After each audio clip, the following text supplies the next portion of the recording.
Welcome back to another For Community video where we create community spaces so that you can connect with others and also with God. I connected with a total stranger this week on Facebook because while he was on Facebook, he was sharing with the world, with the internet, that he had just lost his job after 5 years of service. And it sounded like it was a complete shock to him and he wasn't really sure why. So I reached out to the guy and was just helping him because he had instantly found himself into a moment of transition that he completely wasn't expecting. As I very briefly reached out to him and shared my point of view, I was just thinking to myself, wow, what great timing. Because that's exactly what I think we're going to be looking at today too. I get to share with you what I was sharing with him about how moments of transition don't have to be horrible, but they can actually be wonderful and so life-giving. But before I get into this, let me ask you, have you ever experienced a forced transition? You know, like at a job, you're forced into a transition because you've just been laid off, or you've been fired, whether it's your fault or somebody else's fault, or you're feeling unsatisfied, unfulfilled at your job, that you can do so much more, and you're so frustrated that you just quit and you walk away and you're left with the next big thing. Or a relationship just ended for you and you weren't ready for this transition, but suddenly you have this big emptiness, this hole to fill because a person has just walked away from you. Or you're just completely burnt out and you've got nothing left to give. Have you ever experienced these moments of forced transition where you're doing one thing in life, you had maximum stability maybe, and then suddenly, pow, in the blink of an eye, you're in a moment of transition? Today we're looking at Mark chapter 3, verses 35 to 41, as we look at a transition that Jesus made with his disciples. As evening came, Jesus said to his disciples, "Let's cross to the other side of the lake." So they took Jesus in the boat and started out, leaving the crowds behind, although other boats followed. But soon a fierce storm came up. High waves were breaking into the boat and it began to fill with water. Jesus was sleeping at the back of the boat with his head on a cushion. The disciples woke him up shouting, "Teacher, don't you care that we're going to drown?" When Jesus woke up, he rebuked the wind and said to the waves, "Silent, be still." Suddenly the wind stopped and there was a great calm. Then he asked them, "Why are you afraid?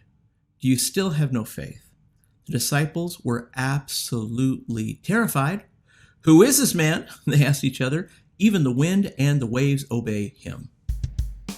Hey kids, thanks for watching this video with your parents. Remember that there are a number of pictures hidden in the background just for you. I'm not going to tell you what they are. You've got to look for them. Also, please remember that this week we are following along with the Connect HQ series. We're on season 3, episode 5, if you'd like to continue along with us. And we generally watch about 2 episodes a week because they're pretty short and the kids just love them. Okay, total point of encouragement for you today, okay? I totally want to encourage you. If you're in a moment of forced transition, I mean, like we all are in COVID, but even more than that, you're getting laid off, losing a job, losing a relationship, whatever it is. If you find yourself in a moment of transition, I totally want to encourage you. And here's the encouragement. Jesus is in the transition. There's lots more in the transition that are so powerful and so beneficial. I'm going to start right here because it's so vitally important for us to realize this. Jesus is in the transition. Sometimes transitions can be pretty horrible, especially if we have the wrong mindset about the transition that we're currently in.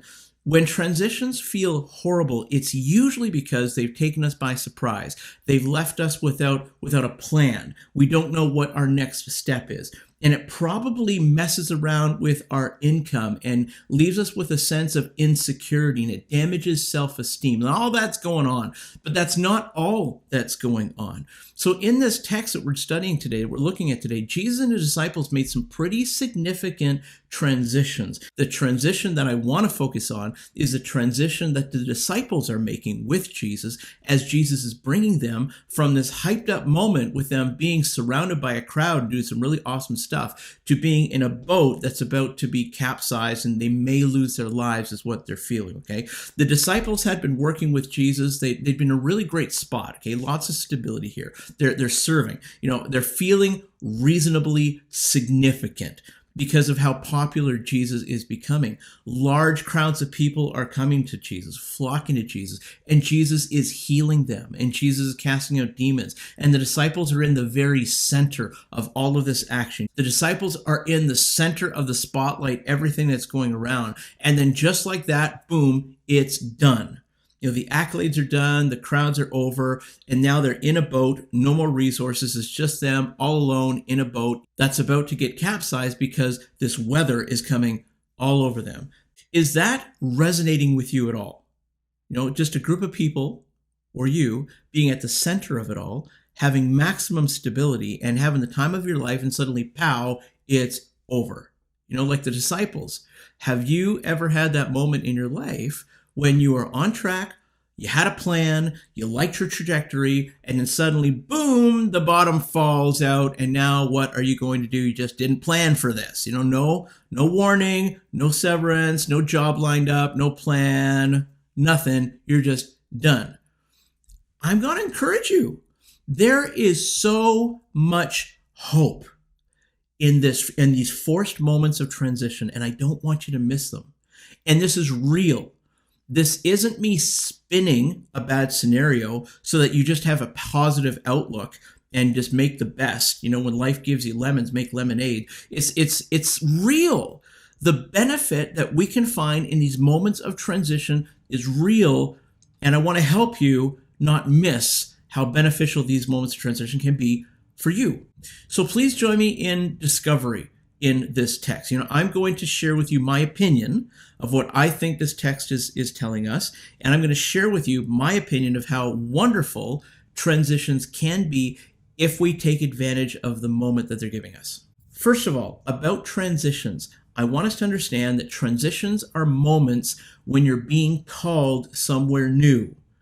Okay, and you say, well, duh. Yeah, because I just left somewhere and there's something else I absolutely have to find. So no, I get it. You may have been laid off, lost your girlfriend, lost your husband, made a terrible career mistake, whatever it is. Yeah, you can totally see all of that as tragic, and I am totally not going to argue that point because moments of forced transition can be so very painful. I totally get that. Transitions can be tragic, but the tragedy of an unplanned transition is only temporary.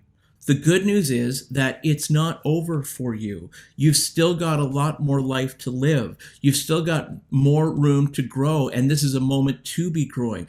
And the places that you go are going to be new and going to be different. There are new opportunities for you now that you never had before. The earth hasn't stopped rotating, and God has not stopped loving you, and God hasn't run out of a plan for your life. Transitions are moments when you begin to journey someplace new, and it can be an exciting journey if we had the right mindset for it. Jesus called his disciples somewhere new. This was intentional, okay? He was leaving one crowd behind, heading across the lake, heading for a new crowd, and this is totally what Jesus did all the time. He came to earth as a person going from crowd to crowd to meet all of the people because he's trying to draw people into relationship with him, extending the opportunity to be a follower of him and giving them eternal life, bringing him to a better system on earth, a system that we can all benefit from and enjoy because it's based on love and forgiveness. He's bringing his disciples from a place what they perceived as significance to a place of even greater significance, but you know what? He didn't tell them that. The problem here is that the disciples were not yet with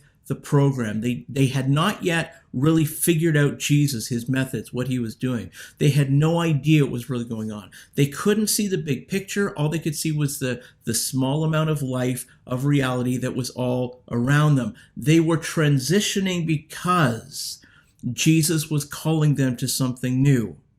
Your transitioning, your moments of forced transition, you can say this is because something was forced on me. You could say that for sure. Or you can say this is because I'm different now, I'm bigger now, I'm better now, and there's a new opportunity waiting for me that I've got to find and I've got to work toward excelling to get there. The moment of transition for the disciples wasn't a moment they had to fret. I mean, they still had to work hard. They're in a boat. They're still doing the apprentice thing with Jesus. They're doing all the work that's required of being in a transition. I'm not saying that transitions are times of no work. I mean, they're still working it. However, it wasn't a time to fret as much as it was a time to rest and recoup and get ready for the next thing. They were just working their tails off, serving that crowd with Jesus, spending themselves, overspending themselves, and serving the large crowds. This is a moment of a breather. This is a break. This is a moment of rest that Jesus is giving to the disciples because they really need it.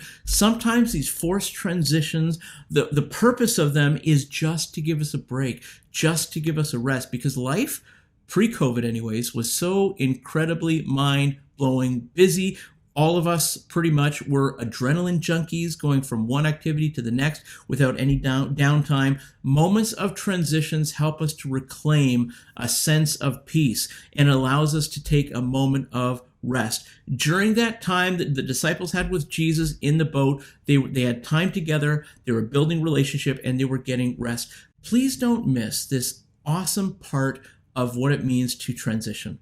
If you're burnt out, if you're spent, if you're exhausted, if you're confused about your future, confused about who you really are now, man, transitions are absolutely for you. They're moments when you can get some rest.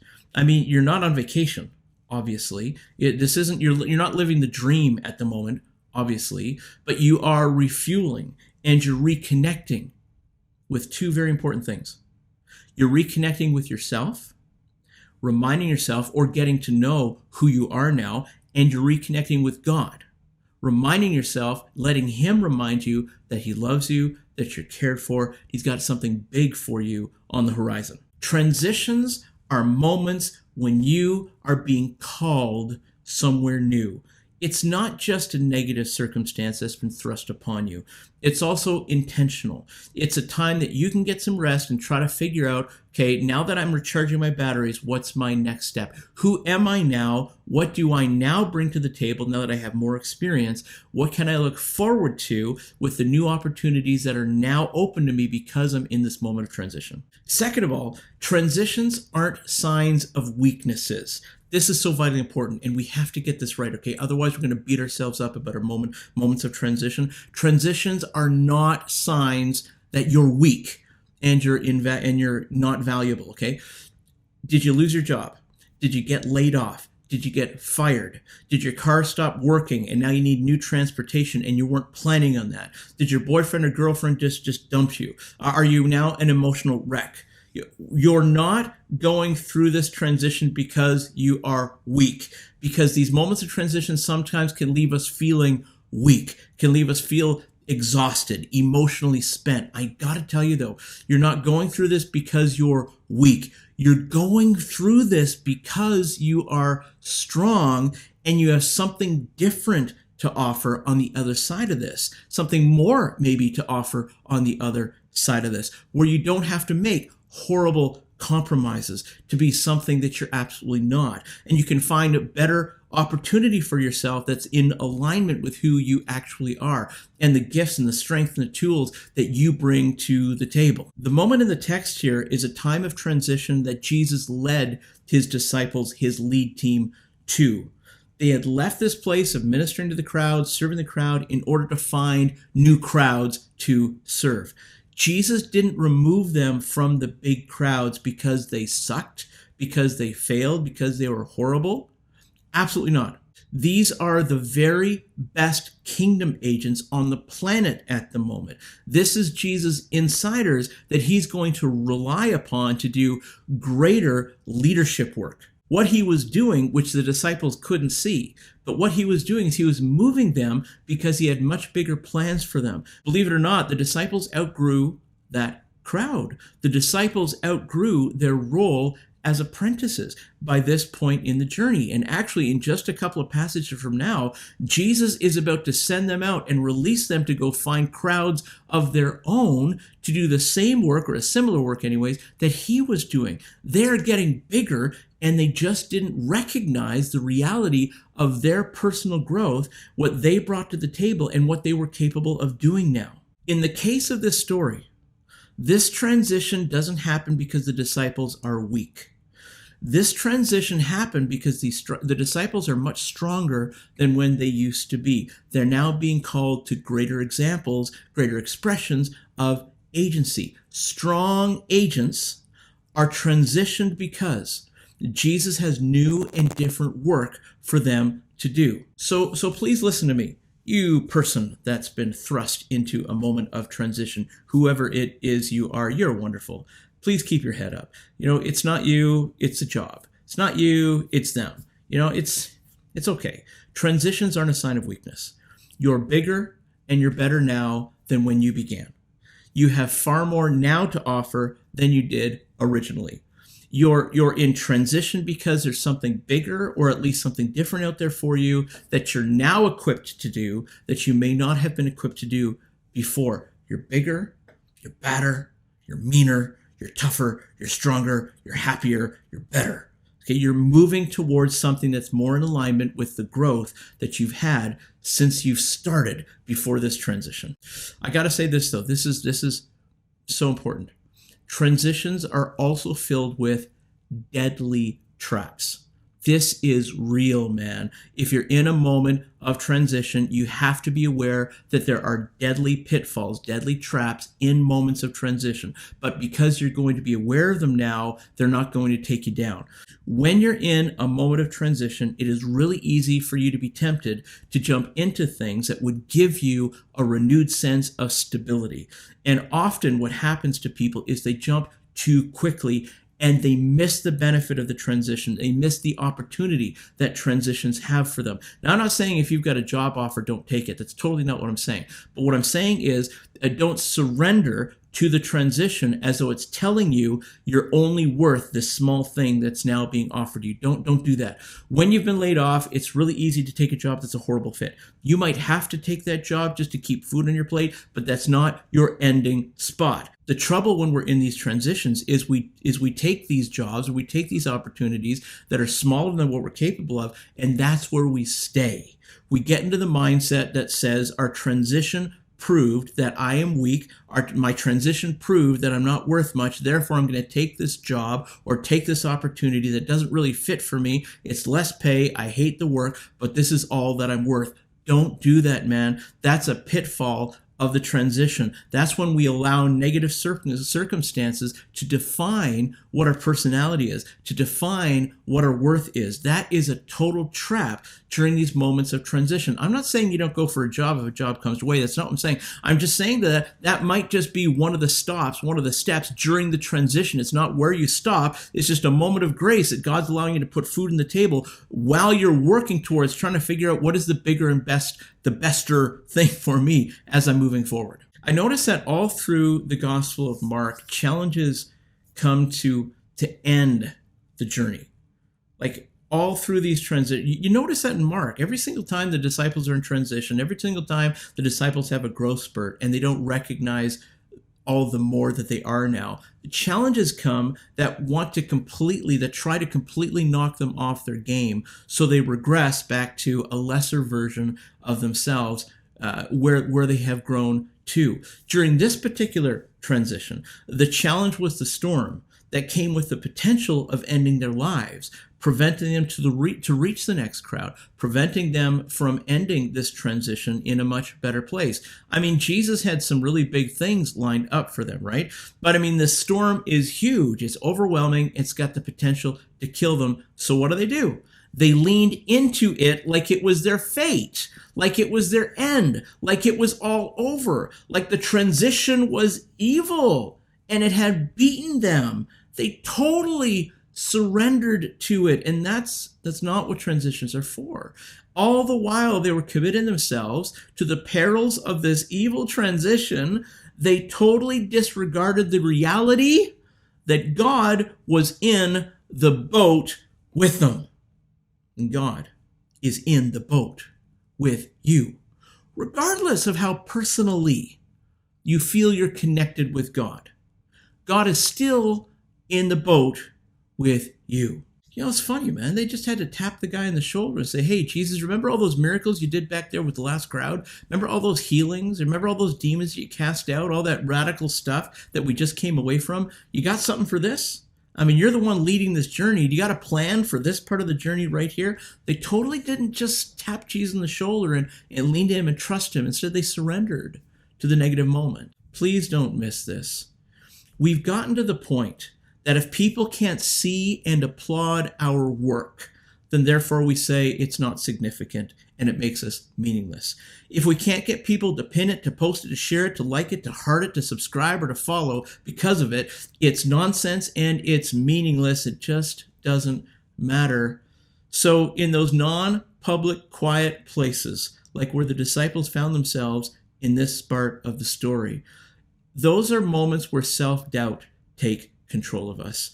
That's the danger of these moments of transition. Those challenges that we would have handled just fine had we not been in a moment of transition, they now attack our sense of self-worth.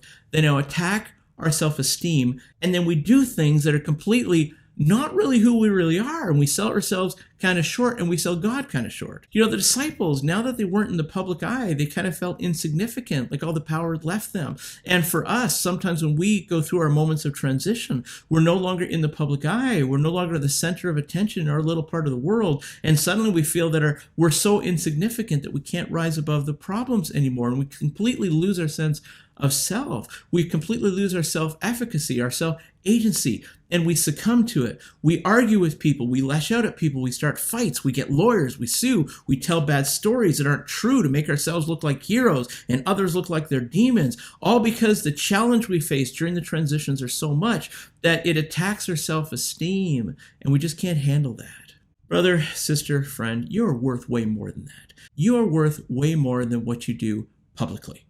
You're worth way more than your number of followers, number of likes, number of hearts that people give you. The value of your life isn't the size of your Twitch stream. Transitions are filled with deadly traps. But you know what? Now you're wise to it. And now you know what to expect. And you can expect this because it always comes. Don't give in to it. Your moment of transition is for you to reconnect with yourself.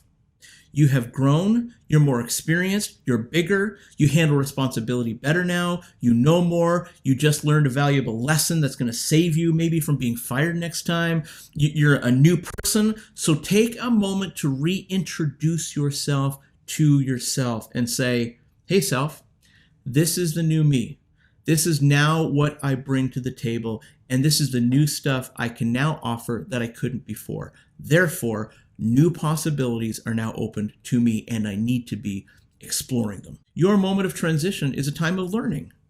You have a chance to educate yourself. You have a chance to learn something new, or you've got a chance to polish new skills. Your moment of transition is also a time, very importantly, to connect with Jesus, like the disciples could have been in the boat, because Jesus is in the boat with you. Regardless of how closely you feel you're connected with God right now, He's still there for you.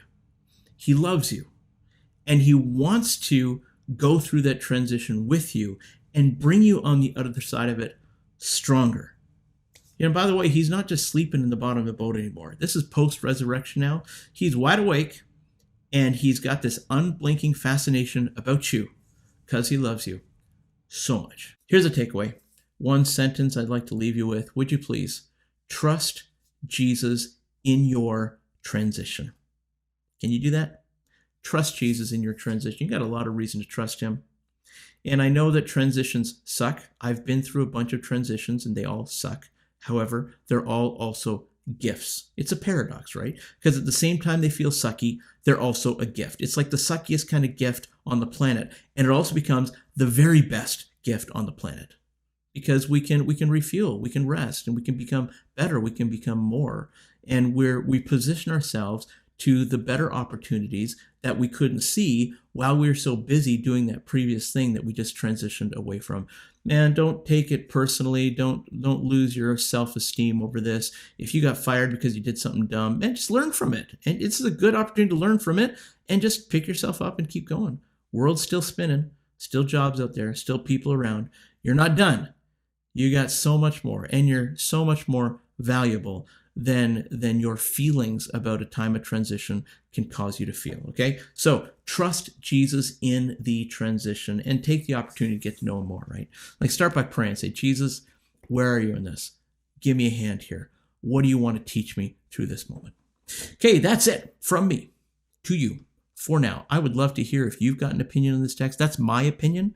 If you have an opinion on this text that's different than mine, then I say, hallelujah. It's wonderful. It's awesome. Let's talk about those opinions, because I love to hear other people's opinions too. And I got to now. I mean, you earned the right to share with me your opinion, because look, you just listen to my opinion. So please, I want to hear your opinion. Connect with us. If you're not already connecting with the community, please join us at For Community. Right now, we're mostly using Zoom to connect during the week and connect on Sundays. We've also started connecting on the curbside at Tim's. Actually, this coming week, we're doing communion on the curbside at Tim's. So if you're going to be joining us for that, remember to bring something like it's bread and to bring something like it's juice. Whatever you got in your cupboard is going to be fine, and we're going to celebrate communion this Sunday at a local Tim Hortons to where I'm at. And that's it. If you want to be part of a community, please reach out. I would love for you to be part of us. For Community, creating community spaces so you can connect with others and also with